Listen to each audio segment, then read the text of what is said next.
Hi students, welcome to MR Physics tutorial. Plus 1 ഫിസിക്സിലെ second chapter units and measurement ഇതാണ് ഇന്നത്തെ ക്ലാസ്സിൽ discuss ചെയ്യുന്നത്. ഈ ഒരു ചാപ്റ്ററിന്റെ ഇൻട്രൊഡക്ഷൻ. യൂണിറ്റ്സ് ആൻഡ് മെഷർമെന്റ് എന്ന ഈ ചാപ്റ്ററിൽ നമ്മൾ പഠിക്കുന്നത് ഫിസിക്കൽ ക്വാണ്ടിറ്റീസിനെ പറ്റിയിട്ടാണ്. എന്താണ് ഫിസിക്കൽ ക്വാണ്ടിറ്റീസ് എന്ന് പറഞ്ഞു കഴിഞ്ഞാൽ what are the different types of physical quantities, എന്താണ് ഒരു ഫിസിക്കൽ ക്വാണ്ടിറ്റിയുടെ യൂണിറ്റ് എന്ന് പറഞ്ഞാൽ,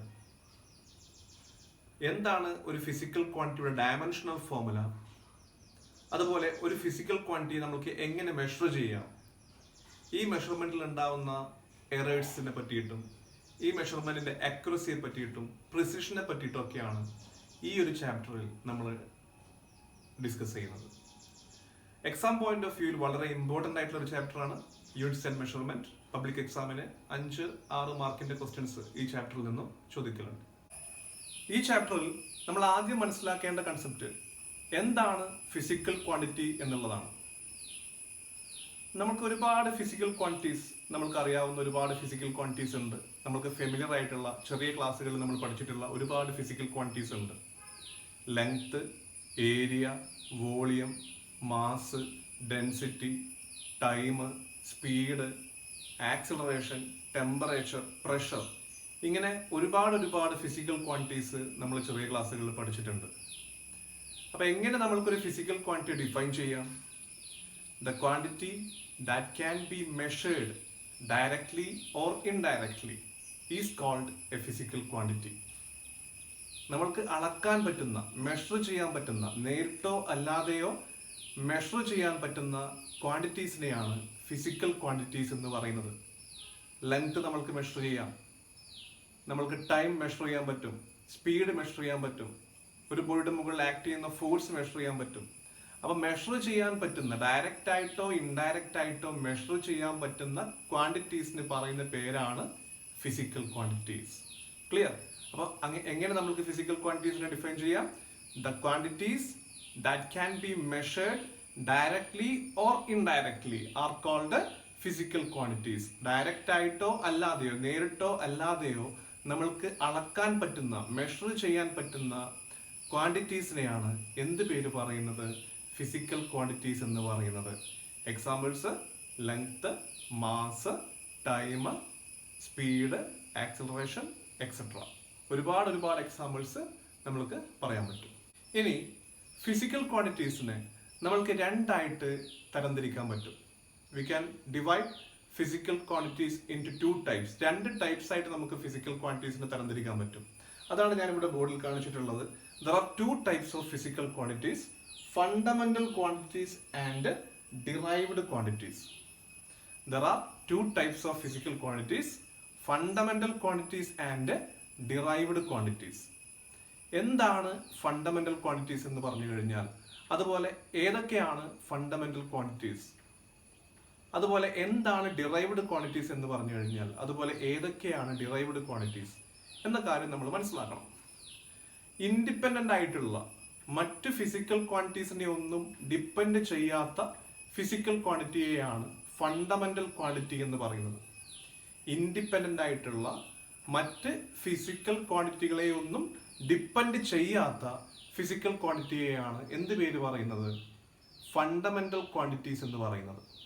എന്നാൽ മറ്റ് ഫിസിക്കൽ ക്വാണ്ടിറ്റീസിൽ നിന്നും ഡിറൈവ് ചെയ്ത് വന്നിട്ടുള്ള, അല്ലെങ്കിൽ മറ്റ് ഫിസിക്കൽ ക്വാണ്ടിറ്റീസുകളെ ഡിപ്പെൻഡ് ചെയ്യുന്ന, മറ്റ് ഫിസിക്കൽ ക്വാണ്ടിറ്റികളെ ഡിപ്പെൻഡ് ചെയ്യുന്ന ഫിസിക്കൽ ക്വാണ്ടിറ്റീസിന് പറയുന്ന പേരാണെന്ത്?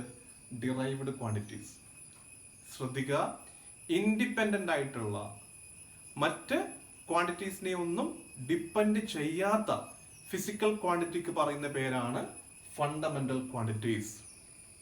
എന്നാൽ മറ്റ് ഫിസിക്കൽ ക്വാണ്ടിറ്റീസിനെ ഡിപ്പെൻഡ് ചെയ്യുന്ന, മറ്റ് ഫിസിക്കൽ ക്വാണ്ടിറ്റീസിൽ നിന്നും ഡിറൈവ് ചെയ്ത് വന്നിട്ടുള്ള ഫിസിക്കൽ ക്വാണ്ടിറ്റീസിന് പറയുന്ന പേരാണെന്ത്? Derived quantities. അപ്പൊ ഫണ്ടമെന്റൽ ക്വാണ്ടിറ്റീസിന് നമ്മൾക്ക് പറയാൻ പറ്റുന്ന എക്സാമ്പിൾസ് ആണ് മാസ്. മാസ് ഒരു ഫണ്ടമെന്റൽ ക്വാണ്ടിറ്റിയാണ്. അത് ഇൻഡിപെൻഡന്റ് ആണ്, അത് മറ്റ് ഫിസിക്കൽ ക്വാണ്ടിറ്റീസിനെ ഒന്നും ഡിപ്പെൻഡ് ചെയ്യുന്നില്ല. അതുപോലെ ലെങ്ത്, ടൈം. നമുക്ക് ആദ്യം ഈ 3 ഉദാഹരണങ്ങൾ പഠിക്കാം: മാസ്, ലെങ്ത്, ടൈം. ഇത് കൂടാതെ ടെമ്പറേച്ചർ ഉണ്ട്, ഇലക്ട്രിക് കറണ്ട് ഉണ്ട്. ഇതൊക്കെ ഫണ്ടമെന്റൽ ക്വാണ്ടിറ്റീസ് ആണ്. അത് നമുക്ക് പിന്നെ പറയാം. അപ്പൊ മെയിൻ ആയിട്ട് മാസ്, ലെങ്ത്, ടൈം, ഇത് മൂന്നും എന്ത് ക്വാണ്ടിറ്റീസ് ആണ്? ഫണ്ടമെന്റൽ ക്വാണ്ടിറ്റീസ് ആണ്. എന്താണ് ഫണ്ടമെന്റൽ ക്വാണ്ടിറ്റീസിന്റെ പ്രത്യേകത? ഇത് മറ്റ് ക്വാണ്ടിറ്റീസിനെ, മറ്റ് ഫിസിക്കൽ ക്വാണ്ടിറ്റീസിനെ ഡിപ്പെൻഡ് ചെയ്യുന്നില്ല. ഓക്കെ, അങ്ങനെയുള്ള ഫിസിക്കൽ ക്വാണ്ടിറ്റീസിനെയാണ് ഫണ്ടമെന്റൽ ക്വാണ്ടിറ്റീസ് എന്ന് പറയുന്നത്. അതിന് എക്സാമ്പിൾസ് ആരൊക്കെയാണ്? Mass, length, time. ഇവിടെ ലെങ്ത് എന്ന് പറയുമ്പോൾ ലെങ്ത്തിന്റെ കാറ്റഗറിയിൽ വരുന്ന എല്ലാം പെടും. ബ്രെഡ്ത്ത് പെടും, ഹൈറ്റ്, ഡെപ്ത്, ഡിസ്റ്റൻസ്, ഡിസ്പ്ലേസ്മെന്റ്, ഇതൊക്കെ ആരുടെ കാറ്റഗറിയിൽ വരുന്നതാണ്? ലെങ്ത്തിന്റെ കാറ്റഗറിയിൽ വരുന്നതാണ്. അപ്പൊ എന്താണ് fundamental quantities? The quantities which are independent ആയിട്ടുള്ള ഫിസിക്കൽ ക്വാണ്ടിറ്റീസ്, മറ്റ് ഫിസിക്കൽ ക്വാണ്ടിറ്റീസിനെ ഡിപ്പെൻഡ് ചെയ്യാത്ത ഫിസിക്കൽ ക്വാണ്ടിറ്റീസ്. അങ്ങനെയുള്ള ഫിസിക്കൽ ക്വാണ്ടിറ്റീസിനാണ് എന്ത് പേര് പറയുന്നത്? ഫണ്ടമെന്റൽ ക്വാണ്ടിറ്റീസ് എന്ന് പറയുന്നത്. മാസ്, ലെങ്ത്, ടൈം, ഇതൊക്കെ എന്തിന് എക്സാമ്പിൾ ആണ്? ഫണ്ടമെന്റൽ ക്വാണ്ടിറ്റീസിന് എക്സാമ്പിൾ ആണ്. എന്നാൽ മറ്റ് ഫിസിക്കൽ ക്വാണ്ടിറ്റീസിൽ നിന്നും ഡിറൈവ് ചെയ്ത് വന്നിട്ടുള്ള, അതേപോലെ മറ്റ് ഫിസിക്കൽ ക്വാണ്ടിറ്റീസിനെ ഡിപ്പെൻഡ് ചെയ്യുന്ന ഫിസിക്കൽ ക്വാണ്ടിറ്റീസിന് പറയുന്ന പേരാണ് ഡിറൈവ്ഡ് ക്വാണ്ടിറ്റീസ്. ഉദാഹരണത്തിന് ഏരിയ.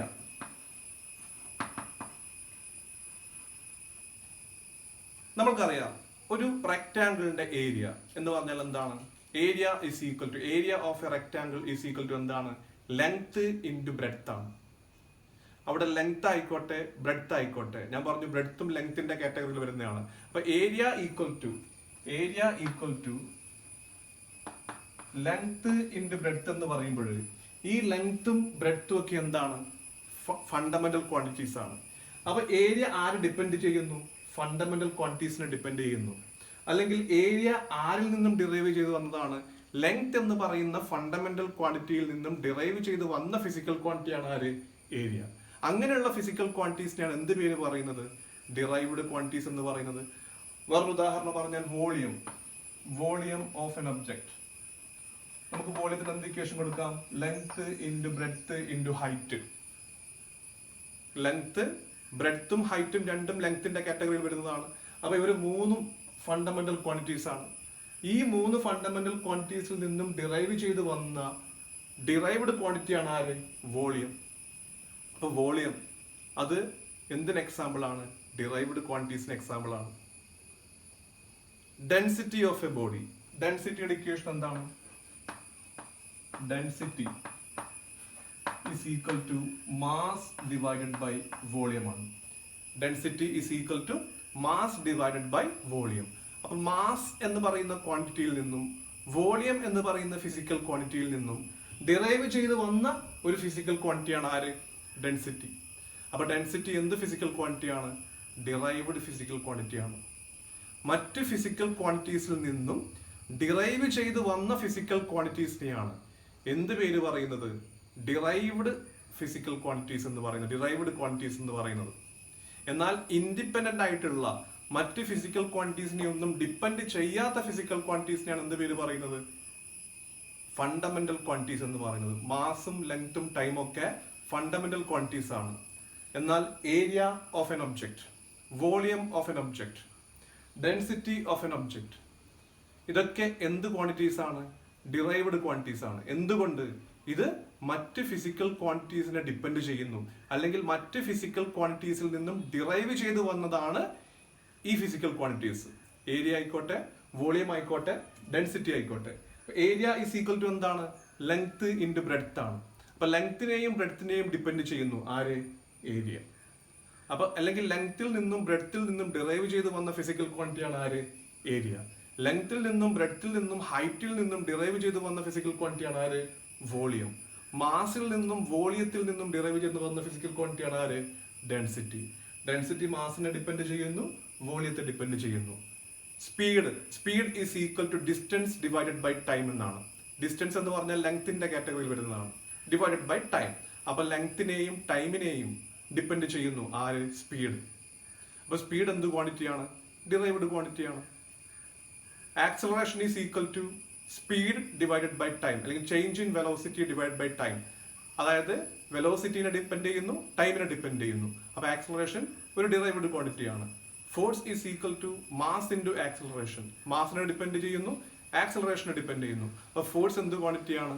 ഡിറൈവ്ഡ് ക്വാണ്ടിറ്റിയാണ്.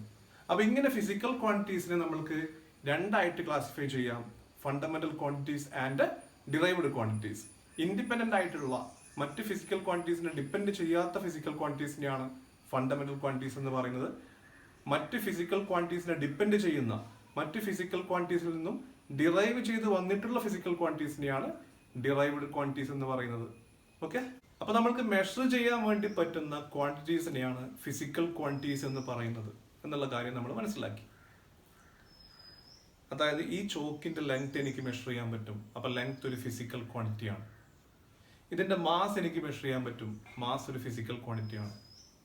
ഞാൻ ഈ ചോക്കിന്റെ ലെങ്ത് മെഷർ ചെയ്തു, ആ മെഷേർഡ് വാല്യൂ ഞാൻ ബോർഡിൽ എഴുതി 3 സെന്റിമീറ്റർ. ഈ മെഷേർഡ് വാല്യൂവിൽ 2 പാർട്ട് ഉണ്ട്. 3 എന്ന ന്യൂമറിക്കൽ പാർട്ട്, അതുകൂടാതെ സെന്റിമീറ്റർ എന്ന് പറയുന്ന വേറൊരു പാർട്ട് ഉണ്ട്. അതിന് പറയുന്ന പേരാണ് ലെങ്ത് എന്ന ഫിസിക്കൽ ക്വാണ്ടിറ്റിയുടെ യൂണിറ്റ്. ഞാനിവിടെ സിംപ്ലി 3 എന്ന് മാത്രം എഴുതിയാൽ അത് ലെങ്ത് ആണെന്നോ മാസ് ആണെന്നോ ഏരിയ ആണെന്നോ എന്നൊന്നും നമുക്ക് മനസ്സിലാവില്ല. 3 സെന്റിമീറ്റർ എന്ന് എഴുതിയപ്പോൾ എന്ത് മനസ്സിലായി? അത് ലെങ്ത്തിനെയാണ് ഇൻഡിക്കേറ്റ് ചെയ്യുന്നത് എന്ന് മനസ്സിലായി. കാരണം അവിടെ സെന്റിമീറ്റർ എന്ന് പറയുന്നൊരു ടേം ഉണ്ട്. അതാണ് ലെങ്ത് എന്ന് പറയുന്ന ഫിസിക്കൽ ക്വാണ്ടിറ്റിയുടെ യൂണിറ്റ്. ശരിക്കും എന്താണ് യൂണിറ്റ് എന്ന് പറഞ്ഞു കഴിഞ്ഞാൽ? യൂണിറ്റ് എന്നാൽ ഒരു ഫിസിക്കൽ ക്വാണ്ടിറ്റിയുടെ സ്റ്റാൻഡേർഡ് വാല്യൂ ആണ്. ആ ഫിസിക്കൽ ക്വാണ്ടിറ്റി മെഷർ ചെയ്യാൻ വേണ്ടി ഉപയോഗിക്കുന്ന സ്റ്റാൻഡേർഡ് വാല്യൂവിനെയാണ് എന്ത് പേര് പറയുന്നത്? ആ ഫിസിക്കൽ ക്വാണ്ടിറ്റിയുടെ യൂണിറ്റ് എന്ന് പറയുന്നത്. അതായത് ഈ 3 സെന്റിമീറ്റർ എന്നുള്ളതിന് എനിക്ക് എന്ത് എഴുതാം? 3 × 1 സെന്റിമീറ്റർ എന്ന് എഴുതാം. 3 × 1 സെന്റിമീറ്റർ. ഈ 1 സെന്റിമീറ്റർ ആണ് ഞാൻ പറഞ്ഞ ആ സ്റ്റാൻഡേർഡ് വാല്യൂ അല്ലെങ്കിൽ യൂണിറ്റ്. 1 സെന്റിമീറ്റർ എന്നുള്ളത് ലെങ്ത്തിന്റെ സ്റ്റാൻഡേർഡ് വാല്യൂ ആണ്. ആ സ്റ്റാൻഡേർഡ് വാല്യൂ ഉപയോഗിച്ചിട്ടാണ് ഈ ഒരു ചോക്കിന്റെ ലെങ്ത് ഞാൻ മെഷർ ചെയ്തത്. എങ്ങനെ? 1 സെന്റിമീറ്റർ, ഇതാണ് 1 സെന്റിമീറ്റർ എന്ന് കരുതുക. 1 സെന്റിമീറ്റർ എന്ന സ്റ്റാൻഡേർഡ് വാല്യൂ, അത് ഈ ചോക്കിൽ എത്ര തവണ അടങ്ങിയിട്ടുണ്ട്? എത്ര ടൈംസ് അടങ്ങിയിട്ടുണ്ട്? 3 ടൈംസ് അടങ്ങിയിട്ടുണ്ട്. 3 × 1 സെന്റിമീറ്റർ. 1 സെന്റിമീറ്റർ എന്ന സ്റ്റാൻഡേർഡ് വാല്യൂ ഈ ചോക്കിൽ 3 ടൈംസ് അടങ്ങിയിട്ടുണ്ട്. അതുകൊണ്ട് ഈ ചോക്കിന്റെ ലെങ്ത് എത്ര? 3 സെന്റിമീറ്റർ. അതിൽ 1 സെന്റിമീറ്റർ എന്നുള്ളത് എന്താണ്? ഈ ലെങ്ത് എന്ന ഫിസിക്കൽ ക്വാണ്ടിറ്റിയുടെ സ്റ്റാൻഡേർഡ് വാല്യൂ ആണ്. ആ സ്റ്റാൻഡേർഡ് വാല്യൂവിനെയാണ് നമ്മൾ എന്ത് പേര് പറയുന്നത്? ആ ഫിസിക്കൽ ക്വാണ്ടിറ്റിയുടെ യൂണിറ്റ് എന്ന് പറയുന്നത്. എല്ലാവരാലും ആക്സെപ്റ്റ് ചെയ്യപ്പെട്ട സ്റ്റാൻഡേർഡ് വാല്യൂ, എല്ലാവരാലും ആക്സെപ്റ്റ് ചെയ്യപ്പെട്ട സ്റ്റാൻഡേർഡ് മെഷർമെന്റ്, അതാണ് ഒരു ഫിസിക്കൽ ക്വാണ്ടിറ്റിയുടെ യൂണിറ്റ്. ആ സ്റ്റാൻഡേർഡ് വാല്യൂ ഒരു പർട്ടിക്കുലർ മെഷർമെന്റിൽ എത്ര തവണ അടങ്ങിയിട്ടുണ്ട് അതിനനുസരിച്ചിട്ടാണ് നമ്മൾ ആ ഫിസിക്കൽ ക്വാണ്ടിറ്റി മെഷർ ചെയ്യുന്നത്. അതായത് ഈ ചോക്കിന്റെ ലെങ്ത് എനിക്ക് മെഷർ ചെയ്യണമെങ്കിൽ 1 സെന്റിമീറ്റർ എന്ന് പറയുന്ന സ്റ്റാൻഡേർഡ് വാല്യൂ ഈ ചോക്കിൽ എത്ര തവണ അടങ്ങിയിട്ടുണ്ട്, എത്ര മടങ്ങ് അടങ്ങിയിട്ടുണ്ട് എന്ന് ഞാൻ ചെക്ക് ചെയ്യും. എത്ര തവണ അടങ്ങിയിട്ടുണ്ട്? 3 ടൈംസ് അടങ്ങിയിട്ടുണ്ട്. അങ്ങനെയാണെങ്കിൽ ഈ ചോക്കിന്റെ ലെങ്ത് എത്രയാണ്? 3 സെന്റിമീറ്റർ എന്നുള്ളതാണ്. അപ്പൊ എന്താണ് ഒരു ഫിസിക്കൽ ക്വാണ്ടിറ്റിയുടെ യൂണിറ്റ് എന്ന് പറഞ്ഞു കഴിഞ്ഞാൽ? യൂണിറ്റ് എന്ന് പറഞ്ഞു കഴിഞ്ഞാൽ ഒരു ഫിസിക്കൽ ക്വാണ്ടിറ്റി മെഷർ ചെയ്യാൻ വേണ്ടി ഉപയോഗിക്കുന്ന ആ ഫിസിക്കൽ ക്വാണ്ടിറ്റിയുടെ സ്റ്റാൻഡേർഡ് വാല്യൂവിന് പറയുന്ന പേരാണ് എന്ത്? യൂണിറ്റ് എന്നുള്ളത്.